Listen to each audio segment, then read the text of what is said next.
Voilà, chers élèves, la vidéo a été coupée, donc je reprends avec cette troisième vidéo pour terminer cet exercice. Donc je vous rappelle que ça c'est vraiment le niveau d'examen de fin d'année, donc il faut vraiment être au clair avec tout. Ils nous disent donc hauteur de la ligne, donc on était ici, on a un modèle qui est donné, donc hauteur de la ligne du titre, Police Bradley and, ok, taille 46, couleur orange, donc je vous laisserai faire, mais normalement c'est relativement facile. Ici, pour mettre une hauteur précise, vous faites hauteur de la ligne, vous faites A75. D'accord. Ici, apparemment, de ce que j'ai vu dans le modèle, c'est que c'est fusionné et centré. Et ici, on l'a Bradley Hound, d'accord, à 46, qui nous disait, si je me rappelle, 48, pardon, si je me rappelle bien, je reviens. Oui, effectivement, Bradley Hound, taille 48, 48, tout va bien. Ensuite, couleur orange, disposition de titre identique au modèle, d'accord, bon, alors ça je vous laisserai faire parce que c'est relativement facile. Largeur des colonnes 14, regardez le modèle pour les titres de colonnes, ok, largeur des colonnes, largeur des colonnes 14, de toutes les colonnes 14, donc on va prendre toutes les colonnes puis on va les mettre à largeur, ça vous pouvez le trouver ici à 14. D'accord. Ceci étant fait, taille du fichier calibri taille 11, donc on prend tout le reste ici, puis on va le mettre en calibri 11. Ici, calibri.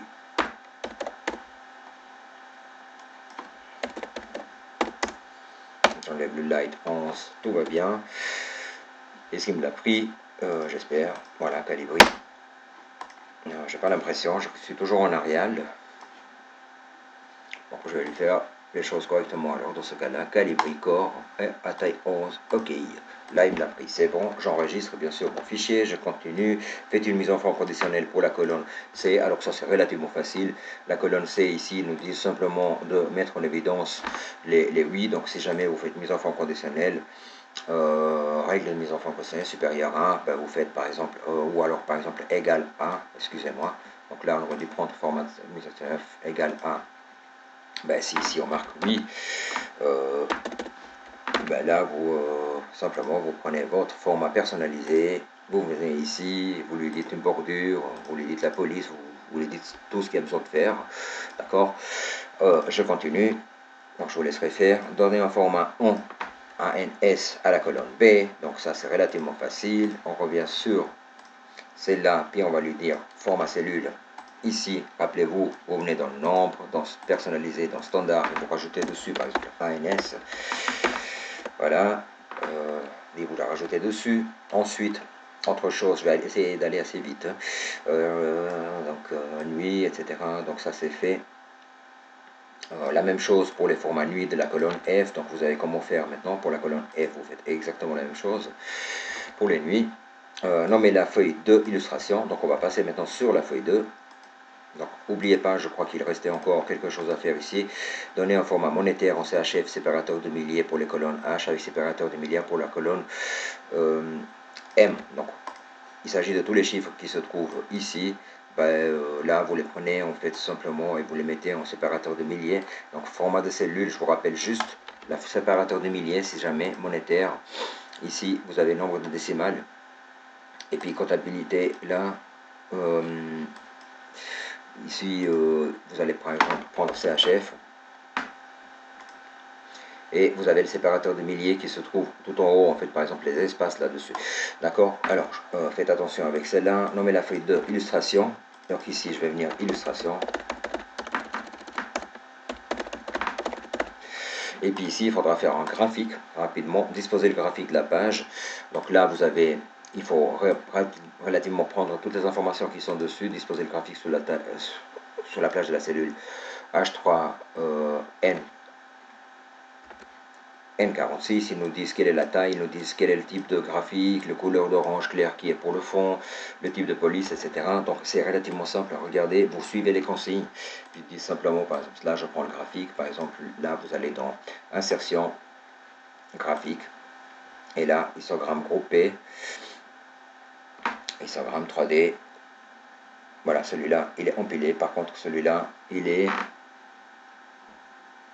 groupé, départ groupé, voilà, vous pouvez travailler avec celui-là. Et donc après, dessus, si vous êtes sur ça, vous pouvez par exemple changer le titre, changer plein de choses. Quand vous double-cliquez ici, je vous rappelle qu'ici, par exemple, vous pouvez avoir une taille, ici vous pouvez trouver par exemple le remplissage, bordure, toutes les informations, et la taille elle est ici dedans aussi, hein, c'est jamais, format 3D et ainsi de suite, donc vous pouvez avoir toutes les informations nécessaires qui se trouvent là-dedans. Là par exemple vous avez l'alignement, etc. etc. D'accord, je vous laisserai modifier selon ce qui est demandé ici. Préparation d'impression, ça par contre c'est très simple, je vais venir au trait, votre feuille doit tenir sur une page en format paysage pour pouvoir le mettre. Ah oui, pardon, juste pour le graphique, il y a peut-être quelque chose que je vous ai jamais montré, donc je vous le montre maintenant. Si jamais ils vous disent par exemple de la cellule H3 à N17, ben, c'est très simple, H3, ici, vous la posez à N17, simplement. Donc ça veut dire que vous l'ouvrez jusqu'à N17. Voilà, là il est juste. Autre chose, donc on revient donc sur l'impression, votre feuille doit tenir sur une format paysage, donc c'est très bien. Vous y allez dessus, vous faites mise en page, format paysage, en tête, pied de page, tout ce qu'il faut insérer, ça se trouve là-dessus. Si elle doit tenir sur une simple page, je vous rappelle que vous avez à disposition la page ici, elle peut être en paysage, vous pouvez ajuster sa grandeur pour que ça rentre, vous pouvez travailler les marges en tant que vous voulez, centrer horizontalement, mettre les informations en tête et pied de page, et voilà. Là, vous faites un aperçu, et normalement, il devrait rentrer par exemple dans la salle, dans la même chose, dans la même feuille d'impression. Donc, je vais fermer tout ça, et chers élèves, là, à ce stade-là, vous avez terminé l'exercice. S'il vous plaît, faites les devoirs jusqu'au bout, même si nous sommes dans une situation particulière. C'est pour votre bien, c'est pour votre métier. Vous allez encore travailler pendant apprendre Excel pendant 2 ans. Donc, c'est bien de maîtriser déjà. Comme ça, vous avez plus de facilité pour les années suivantes. Voilà. N'hésitez pas à me poser des questions. Bonne journée.